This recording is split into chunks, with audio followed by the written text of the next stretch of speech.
So, welcome everyone to the People Strategy Forum podcast. So, we're a podcast that we share ideas that help leaders and senior HR professionals really elevate their game. The intent is that we want to uh, make sure that we're helping everyone increase the ability to be more people centric and have people strategies in place to create happy and highly productive workforces in your organization. So welcome here. So the first thing I'd like to do is introduce you to some of our hosts that we have today.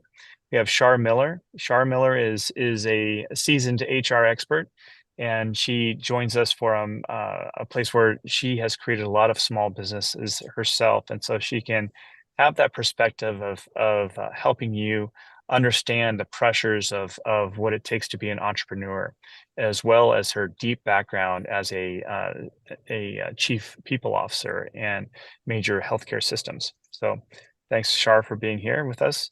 And we also have Sumit Singla. Sumit is a international HR professional. He helps companies from all over the world learn best practices around how to be more people-centric and having a culture that really drives success in organizations. And so Sumit is here to give us that perspective. So thank you, Sumit. So let's go ahead and introduce you to our special guest today. And is Ulrike Seminati, and she is the CEO and founder of Empowered. Ulrike brings to the table not just her seasoned insights as a former C-level executive, but also a revolutionary approach and an authentic leadership and communication. So her unique blend of advanced self-development techniques and hands-on leadership experience empowers leaders to drive change and build trust with their teams. So it's and really pleased to have her on. She's really going to drive a huge amount of value here in the discussion. So welcome, Ulrike. Yeah, thank you for having me. Very pleased to be here. Yeah, so I think that the first thing to kind of kick things off is if we just understand a little bit more about, how did you get into this business of helping leaders and coaching leaders to be a better version of themselves to really lead their teams effectively? Yeah, I'm looking back at a 23-year-long corporate career. So some call it corporate refugee. So I stepped out of the corporate world nearly 5 years ago now. But I spent 23 years there, and I was a corporate communications leader. That means I was the person who is doing all these nice campaigns for CEOs and C-level executives and other leaders who want to bring change or projects or ideas or whatever into the organization. And I also had the chance to become a C-level executive myself within that role. So it was very interesting for me to do that job out of different perspectives. And as a junior leader, as a middle manager, and also as a C-level executive, seeing it from, let's say, the ivory tower of an organization. And you really feel like that when you are up there. It's like a very lonely place somehow. Yeah, and I realized that you can put a lot of money into communication campaigns. You can do the greatest videos ever and whatever you want. But if there's not this true and genuine connection between leaders and their teams, and if leaders are not helped to translate all these company goals that are coming from the top to their teams because they don't even know themselves how they relate to that goal, it doesn't work. Well, it works somehow for sure, but it doesn't work like it could work. And what you said before, this people-centric approach and having workplaces where people are productive and where they feel a positive environment, that is often not happening then because people are quite so frustrated. They feel like there's a hidden agenda. People don't tell us the truth. And after all, there is a big disconnect across the organization, especially when there were some bad news coming up over the past years or restructuring projects and things like that.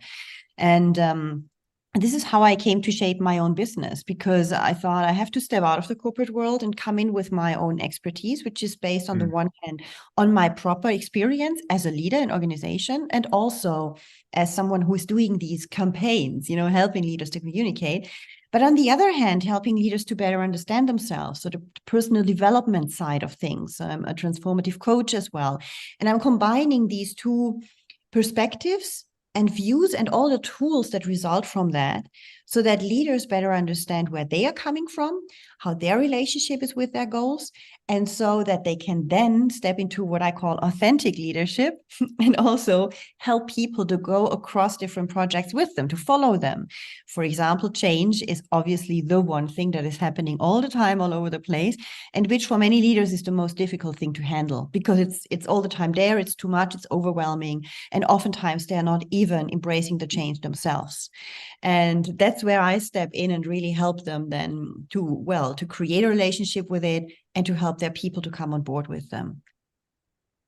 So if we just think about what's going on in the world today, I mean, what we've gone through over the past, 5 years or so, there's just a substantial amount of change. I mean, that we've dealt with, global pandemics. We're dealing with global unrest and warfare. We're dealing with economic issues and changes, and so that's going on. We're also dealing with the fact that our workforce is aging, and that there's less younger people than in the past, and so forth. So a lot of issues there. Uh, and with all of that, there's also the revolutionary an approach where people, our workers, are thinking differently about what they want from their workplace. They want a little bit more humanity. And we want a little bit more authenticity, a little bit more bringing their whole self to work. And so this is just a more than we've ex- ever faced as leaders in organizations. And so how do we boil this down? Where's the first place that we need to look at as a leader to get our hands on all this? First place is yourself, Mm, very simply. And I know that sounds simple, but I also know that most leaders don't do that. It's the most difficult thing to do in my trainings, to maintain them with themselves and not jumping right away into what will I tell my team and how will I lead my team. Because often it's easier to look to the others than to look to yourself first. And I think it's very important to make like an inventory for yourself where you're at with all these changes that happened. And many people did it also towards the end of COVID, particularly, when we saw the end of the tunnel and when we realized, wow, a lot has changed in these years. What's the new reality? How do I want to shape and live this new reality? Because there was this, for a while, there was this openness to reshape the workplace a bit, at least. And there it happened a bit more than certainly usually. But still, it's really about understanding when you have company goals, team goals, whatever you need to achieve in your role, how do you really relate to that? Or are we just in the hamster wheel jumping from one task to the next task without ever thinking about, whoa, whoa. And it is this feeling of what do I find in there? What's in it for me? Marketing claim, actually. What's in it for me as a leader first? When I get a growth target, for example, from my top management, or a budget cut target, these very financial targets and targets which you can actually measure. How do I relate to that? Obviously, for my CEO, it's very exciting to have 20% growth. Obviously, for my CEO, a return on investment on certain things is exciting. For this person, this is something that is emotionally exciting. So there's a connection. But for me, is there an emotional connection really to the 15% growth target? Yeah. An emotional connection? Do I buy in with my heart? And very often the answer is no. And often leaders shy away from admitting that because they were so much educated into the thinking that they have to embrace these goals, that they have to show that they embrace these goals, that they will never even admit to others. And I don't ask them to admit it to others, but I ask to admit it at least to themselves, what they really think, and to be clear. And if they admit to themselves, well, okay, the 15%, if I'm honest with myself, I'm not excited about the 15%. But what could be exciting in that goal? What is a side effect of a 15% growth? Is there job stability? Does it mean I can keep my team as it is? Does it even mean I can grow my team if that's something that I want? Does it mean I can grow my competencies if that's something that I really want? But becoming clear about what is important for me and what can I find that is compelling to me in a company goal, even if it's communicated in a totally different way. My personal why.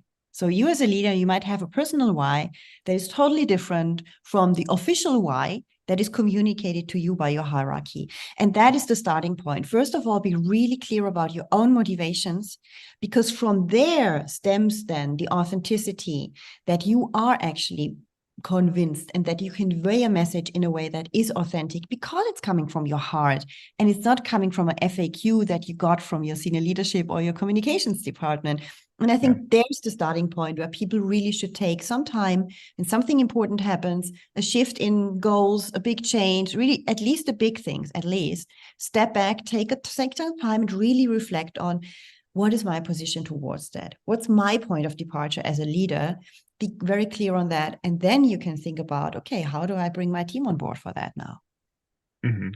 Yeah, I think that's super powerful, and especially coming from a communications expert, when you're saying that, I mean, you prepare some of these documents for leadership and on talking points and so forth, but you're saying the first step that they should take is once they get that information, they should look at that very carefully and say, how does that make me feel? How does this, what's my perspective and how I should lead my team in the future through this change? Yeah, exactly. Exactly. And it's about being bluntly honest with yourself, because, we have leaders who are leaders for 10, 20, or even 30 years. They're so much used in having created a specific persona that they are at work, specific facets of them that they show automatically, that it's very hard to step back from that, really, and to look at what you really want, because they have buried it down for so long. Because we have all learned, I also have learned that in my 20 years career, and I also did that mistake clearly, that we have to behave in a certain way, that we know our organization wants us to behave and to think in a certain way depending on the company culture. Their leadership behaviors often, is, at least in big organizations, there's even written down black on white how we have to behave. And we are even measured by that often with our yearly bonuses. So it feels like there's few space for this authentic development of ourselves as a leader. But I really encourage to, even if there are leadership behaviors, even if you're measured against them, again, step back and think about them. How do they resonate? If there are 7 behaviors or 6 or 10 sometimes or 5, whatever the number is. But there are a few which feel right to you, for sure. Because if not, you wouldn't be in this organization anymore. But there might be also a few, and maybe even half of them, that do not feel quite right, where you feel I have to force myself in something that's not me. So be really honest with yourself on that, and don't start faking the ones where you're not connected to. Rather, build more on the ones you are really connected to and start from that place to create something that is authentic and that really fits to your personality, your beliefs, your values. So what do you think, Shar? I mean, as far as when you're thinking about some of the barriers that leaders face in feeling, can I be authentic? What are the things that you've come across? Well, one of the words that I have in my mind is leading without fear.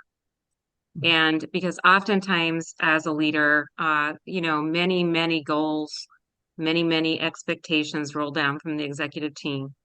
And also sitting at the executive table, conversations go out, the president, CEO, whoever it is in the senior leadership position says, we're going to increase our productivity by 15 to 20%. We're going to have this much ROI. We're going to have this much. And then oftentimes, particularly in the people space, I've been there. It's like you're painted in a corner because one, staffing shortages obviously is impacting everyone. Yes, we may have some low performers on our team, but also because of staffing shortages, we haven't really been able to increase our productivity.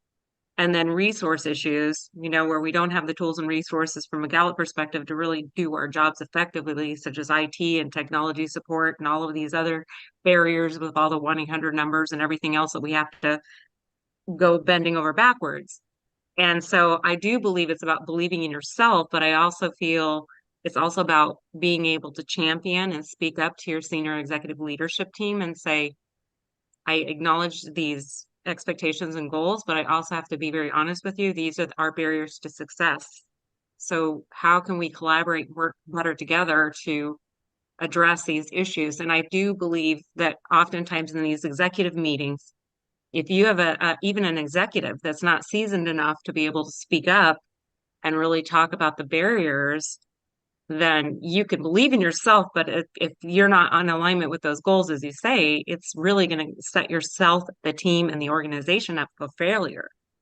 So, what are your thoughts about really having the confidence and the bravery to speak the truth about how can I get this job done if I don't have the resources I need to get this job done effectively? Because oftentimes we're codependent on other departments or departments to help us get these jobs done. So, what's your thoughts on that? Often when we try to convince our hierarchy about these things, and when we say, oh, my team is not big enough, or I don't have the time to do that, then they hear that so often and also they cannot change oftentimes something about it. So that's not leading to something at the end. What I always say when I have someone asking me this kind of thing, how can I get the buy-in? How can I get them to hear me and to make a change there or help me with this situation? I always say, think about what does this person really want? Because often you have as a senior leader who is just below the C-level, or you might be a middle management leader speaking to a C-level, for example. You must acknowledge, first of all, that there is a big gap in the interest that you have and in the interest that this person will have or has. And understanding what is the personality that I have in front of me. So I really work a lot with personality styles, and I believe it's very important, especially in this case, because if you come as a middle manager, let's say, and your biggest worry is to hold your team together, to make them, be motivated. Your biggest worry might be also that you do not have lay people off and you want to keep your team as it is, no further budget cuts, these kind of things. And you know that if something like that will happen, it will destroy the whole atmosphere in the team. There will be a lot of fear, the motivation will go down, and so on and so forth. If you come with these words that are very team oriented, but you have potentially, not always, obviously, but you might have in front of you a person who is extremely bottom line oriented, or who is extremely interested in outperforming the competition, or who thinks, I, with my department, want to shine and outperform potentially. It's not healthy. I don't say it's healthy, but it's the reality. I want to outperform against, I don't know, the competition that I might have internally with other departments. It's not healthy, once more, but it might be what this person wants. That means that you might come up with a totally different set of arguments than the ones that you think are the real important ones. You might want to come up with something like that. Telling them you might, if we do not do that, if you further cut the budget down in this area or the time or the number of people that I have, it will be very difficult for our whole department to shine. If that's what the person wants, come with that argument. And if the person is not receptive to the human argument, which sometimes they aren't, I have that experience as well, it happens, then it doesn't help to reinforce the human argument because they will never be, and they will close down immediately. Come with what is interesting for that person, whatever it is, and reshape your argumentation fully around that, even if it's not at all what you have in your heart about this topic, but you know what you have in your heart, and you have made a conscious decision about why you're communicating this way. And this in turn gives you another confidence about it because you have made a conscious decision about it. It's not like to stumble into, I don't know, a wild set of arguments, which isn't yours. You have carefully thought about that. You have carefully taken the decision. I can do this. I know my position's here. What I will say now is there, but I do it for the reason that I know that this is how I can be heard by that person. That for me is authentic enough and true enough for myself that I can go into this discussion with a certain level of confidence. And it demands quite some preparation. You really need to think who is in front of you. And sometimes we have false interpretations of that. You might want to ask some colleagues who had already similar discussions. What did they say? What did not land? Yeah, what did not land, for example, and what did land potentially? What did you say? Was it in the style how you communicated? But really think about your audience. It's you need to sell it, actually, and selling is not always what we think it is. It can be totally different in terms of argumentation. It can be very subtle depending on the person you have in front of you. Yeah, and I just want to follow up with that comment. I appreciate your idea of maybe talking to other people, because oftentimes, not to typecast the HR executive or people leader executive, but I had one vice president really pound in my brain that I really needed to increase my business acumen, which is really my financial competency and skill set. And I think what you're saying is exactly right. I can't sit down with a CFO or, somebody that's a very financially driven, in addition to cutting the HR budget by half, in addition to all of those cost factors, if I haven't done my homework and really analyze the finances and work with my accounting department and really prepare for that discussion. So thank you. I really appreciate your perspective of getting those allies to support you with preparing for that discussion. Thank you, One Shaw. thing, Ulrike, is that sometimes the message is difficult to deliver, for leaders. Maybe it's a layoff. Maybe the organization's not doing well, and maybe bonuses will not be paid out that year. And what I find is that some leaders, they either communicate this too abruptly to where they lose confidence of their people, or they don't communicate it at all. And then it ends up being a surprise when there is a layoff or no bonuses are paid out. So how do you typically advise leaders to be brave enough to communicate that effectively, set expectations effectively with their people in these troubled times? I think it's a question of building up the connection with people over time, because it's not like you have this one moment where you communicate the bad news, and this is the moment where you have to behave it in a special way, and then it works. I think it's something that works if you permanently see your role as a leader as being the person who needs to translate company goals and also the problems and challenges to your team. And translating really means bringing it to their level of interest. What are they interested in? What are their worries? What are their fears? And addressing these very clearly. But for this, you need to work with your team very closely. You need to make that effort to really understand what's behind some of these reactions, and especially the reactions that you might have from your team, which you could call negative reactions, such as resistance, for example, or silent conflict where somebody's just not answering to an email or not delivering the data that is asked from that person, whatever it is, these kind of resistances which we might feel. To look behind it, what's behind that, and to start understanding your people. Because by doing that on a permanent level, by making this your habit of being a leader, that you're really interested in your people, in the humans behind that, not in their competencies, in the human behind the competencies. Then when you have that moment where you have to bring up the really difficult news, like layoffs, for example, you will bring it up in a different way, because you can address your people more personally, because you know that for this person, it might be a disaster. And for another person, they might take it in a very pragmatic way. And as you know that, you need to, especially for very bad news that create a lot of fear and a lot of unrest, like restructurings, you need to understand who are the people who struggle the most with that. Who are people who are actually people-oriented? They will struggle the most with this. They struggle even more than the people who actually lose their jobs at the end.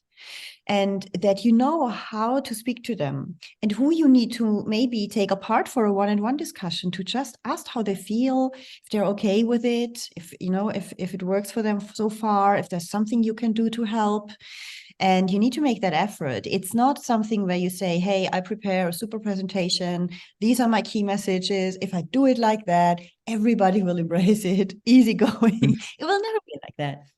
And I think moving away from that illusion that you can do a perfectly shaped presentation, a perfectly shaped message, and then it just works. I mean, it sounds a little bit frustrating maybe for some who hoped, there was, an easy tool how to do that. I think there is no easy tool. And I think it's a way of being that needs to shift on a continuous level that creates trust. When people trust you, they are able to take in the bad messages from you in a different way, because they know that you are not a person who is hiding it from them deliberately, who has hidden it from them for months already, whereas you knew it before. They know it's not like that if you have a trusted relationship. And this makes everything easier. Even the bad decisions, people will take them differently. It's easier then to get out of the victim mode together and into a more solution-oriented mode again. We're like, okay, this is what's happening to us. How can we handle it best? How can we help each other? But you need to create this atmosphere in a team. And I know for many leaders, it's not that easy, because many leaders have not this strong people orientation in themselves. even if we all love our family and friends for sure. The people orientation is a main motivational driver. Not many leaders have that as a main motivational driver. It's secondary or third driver maybe. And that means that often we avoid to go too deep into this area. It's so much easier to focus on tasks and on results and on workshop structures and these kind of things, rather than focusing on the true relationship human to human. And that demands courage, definitely, from many, because that means you will face emotions, own emotions and the emotions of people. That there will be more of this. You will perceive more of that. You will feel for yourself more of that. And many people need to have courage to face these emotions. And I think it's just a real shift in how to collaborate. And I think when people experience it more, they realize it's not that dramatic. It's not that risky. Yes, it feels like, oh, whoa, I'm losing control, too many emotions potentially around there. What will happen? But actually, these emotions are anyway there. They're just under the carpet and they will explode sometime. And then it's far worse if you had managed them very actively before. So that's the shift that I actually want to introduce in organizations, a true shift in the perspective how we see ourselves as leaders and how we see leadership. It's not just about giving direction and being strategic and being motivational from a pushy point of view. It's about creating human connection. And especially, like I said in the beginning, with the young generation, and with so few young people that we have, it's even more important to create that connection and to keep them motivated, because they ask for that far more than a generation in their 50s today who were used to a different working style for 20 or 30 years. Right. No kidding. And so, Sumit, I'd like to direct this towards you as your knowing your expertise in cultures in the workforce experience and so forth. But there's times when organizations, leaders have failed in the past. For instance, they've caused a situation where their people are fearful. They've caused situations where their people don't trust them, and they have to turn the corner. And so, what are your thoughts there, Sumit, as far as the first steps that leaders need to do to regain trust? I think that's a great question, Sam. And trust can only be regained by clear and honest communication. So even in a scenario like, say, a layoff kind of a scheme of things where leaders had to have a certain number of people leave, even if communication has happened with the people who are exiting and the people who've been asked to leave, um, it's equally important to keep the line open with the people who are left behind. And that's, I think, where a lot of organizations go wrong, because those people are going through a different and a difficult phase themselves. Some of them have what's called survivor's guilt, where you feel, why am I here? I recognize that a person who was more talented than me has been asked to leave. There's some who are fearful, will I be next? Somebody else is worrying about, will the company be afloat after a year or so or not? Um, and it's a very unsettling experience. And those are situations where leaders can step in, um, be more communicative, um, and focus on a two-way communication channel where they're not only saying, this is what I have to say to you, and disappearing shortly afterwards, but encouraging people to come to them with whatever they're feeling, whatever they're going through, so that the communication stays open. And I think this goes for almost any kind of a crisis scenario or any kind of a scenario where people are feeling unsettled and maybe unsafe. And like you said, um the absence of trust, it's listed as the first of the five dysfunctions of a team by Patrick Lencioni as well. And very, very slow process to gain trust, but it can be lost in an instant if a leader steps out of line. What do you think, Ulrike? Do you have anything to add there? Well, yes, it's really about the trust is obviously the most tricky part in all of that, because like Summit says, it's destroyed in seconds. And once it's destroyed, it's hard to come back. I'm thinking about an organization, the last one I've worked for as a C-level, and we had a very hard situation in terms of trust. So many changes and restructurings were done. So people were really, really very suspicious about everything, very cynical about everything. And what I realized and like Summit says as well, I think it's very important to maintain a dialogue.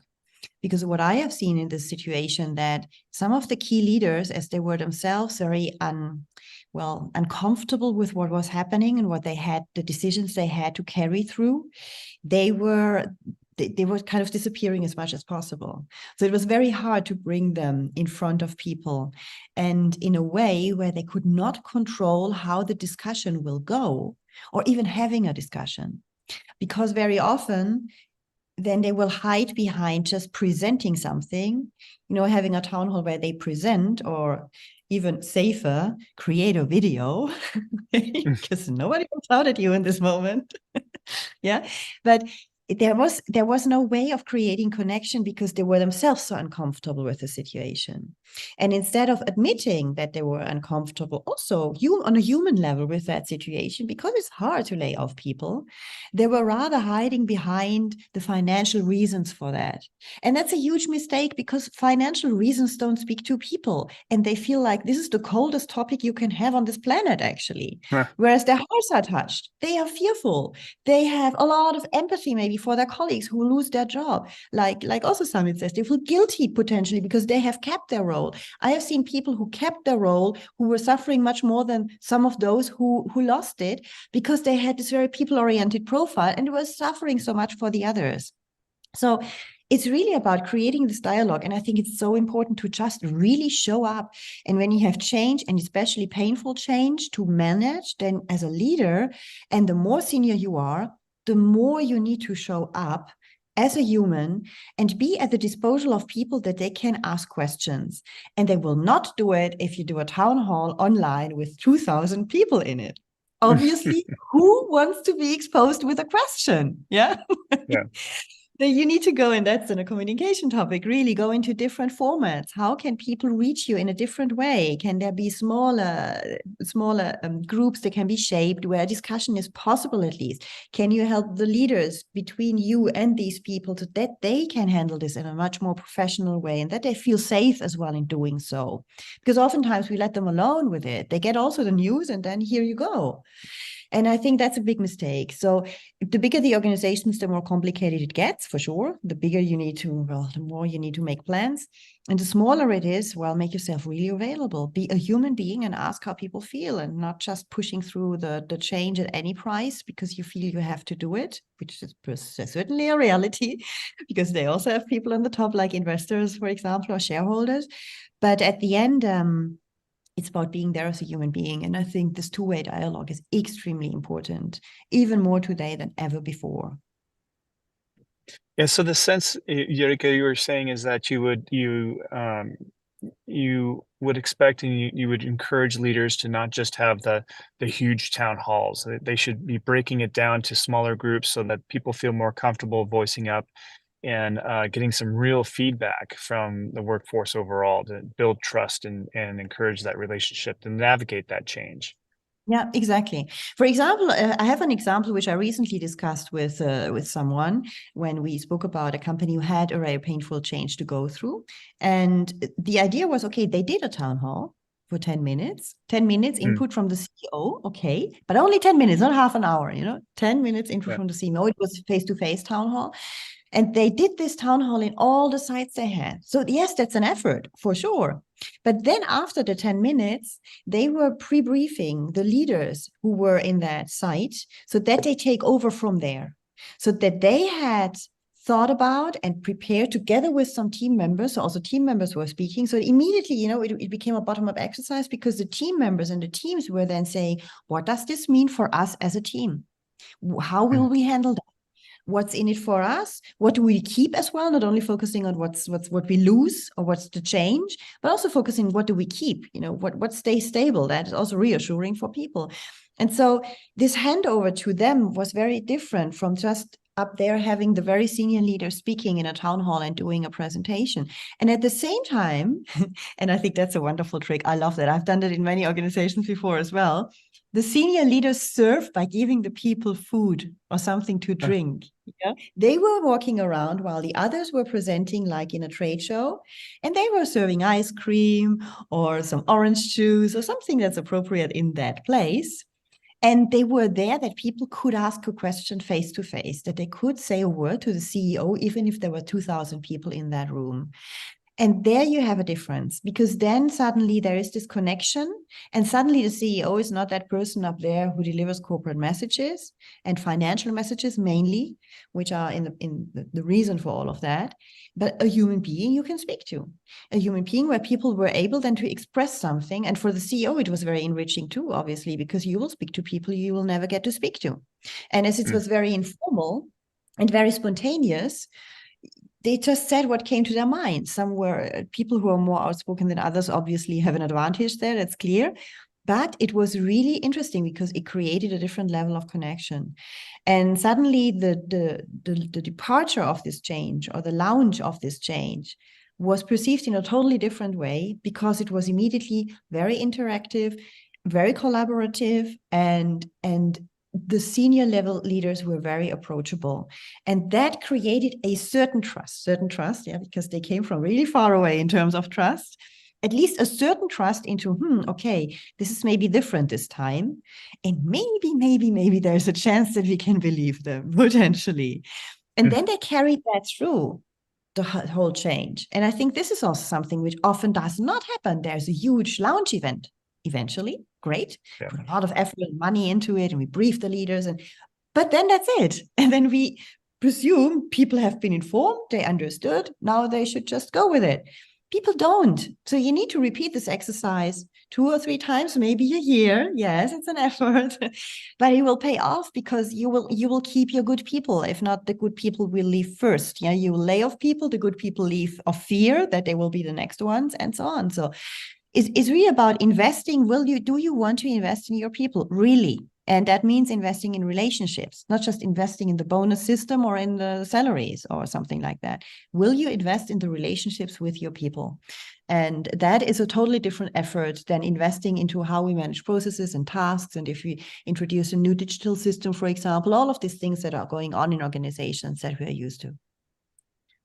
I like that a lot. I mean, you're really creating that opportunity for where the leader can express their humanity in the sense that you mentioned, serving ice cream or orange juice or drinks gives that personal touch of authenticity, and a perception of access for their people to be able to have access to that person.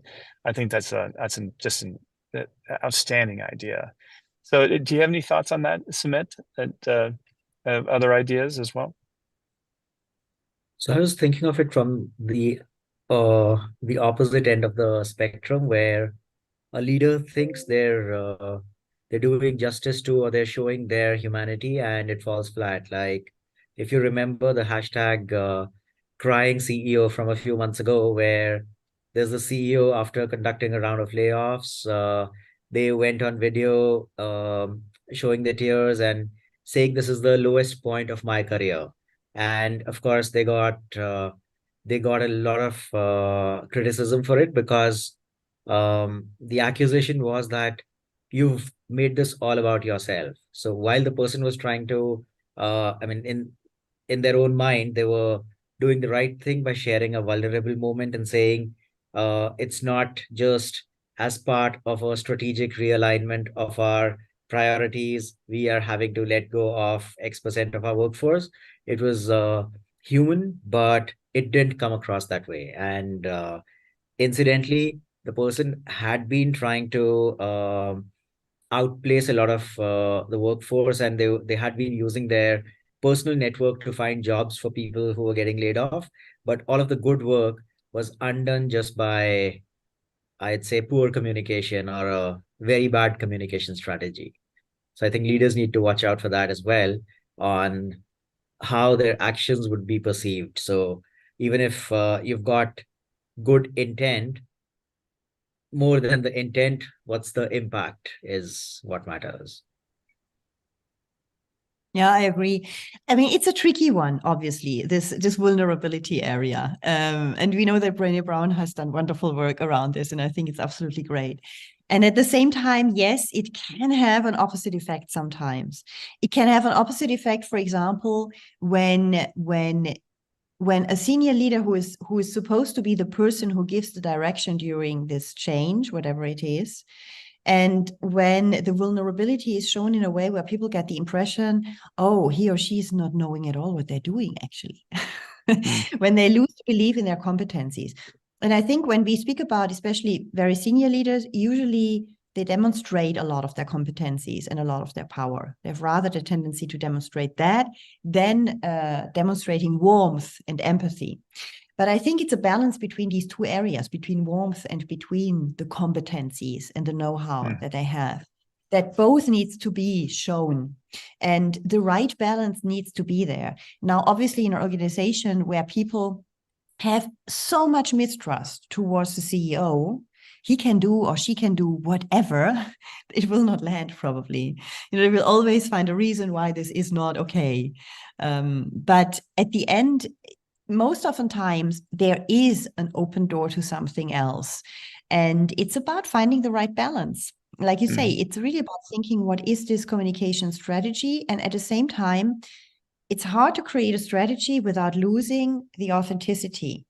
So that, again, is also a balance you need to watch out for. Can I create a great strategy which I prepare while I still stay authentic? Because authentic is not always the same thing as spontaneous. So it can be planned, obviously, but it needs to fit to you. And this is where I come back to what I said in the very, very beginning. The person who communicates needs to be clear about themselves, really, really clear about their own relationship to this thing. What's important for me? What's the risk for me? What do I like? What do I not like? And so on. And then from that perspective, they can prepare differently, also for whatever unforeseen questions or reactions they might get from their communication. Right. Well, I have to say, Ulrike, this has been really enlightening. I appreciate you sharing your expertise with us. So I know that we're coming to the end of our time here, but I do want to make sure that our listeners understand some of the services that you provide around leadership coaching and so forth. And now I understand you have some workshops and so forth on this topic. Yes. So I do in-house trainings for corporations where I really train the leadership teams from across the globe usually. And I do it online, but also offline, obviously. Face-to-face is nice, but often it's online because people are from all around the globe in senior leadership teams. And on leadership, authentic leadership, leading change, communicating with impact. So it's a bit of a big package. It depends on the focus areas they really want to focus on. And I also do individual trainings, which I propose from February onwards. Again, some smaller sessions of 90 minutes where people just can sign up for. They find it on my website. And something really interesting, and if somebody wants to be a guest, I started a new podcast called Leading Change Conversations, where I discuss with people a specific change situation where it was difficult to bring people on board. It's always the people focus. And where we try to find some solutions, some action points they can take or could have taken if it's a past case to bring this change to life and to bring people on board and to make it less painful. So that's my focus. That's great. And so is your website the best way for people to learn more about you, or? Yes, website is the best place. You find all three areas, the podcast for individuals and also to work with me in a company level. It's ulrikeseminati.com. And if not, you can find me on LinkedIn as well and drop me just a message if you have any questions about what I'm doing. Well, perfect. Well, thank you so much. It's been such a joy talking to you today. Yeah, thank you. It was a great conversation and time was flying by. Yes. Right. Well, cheers and take care, everyone. And we'll see you next week on the People Strategy Forum. Take care. Bye, everyone.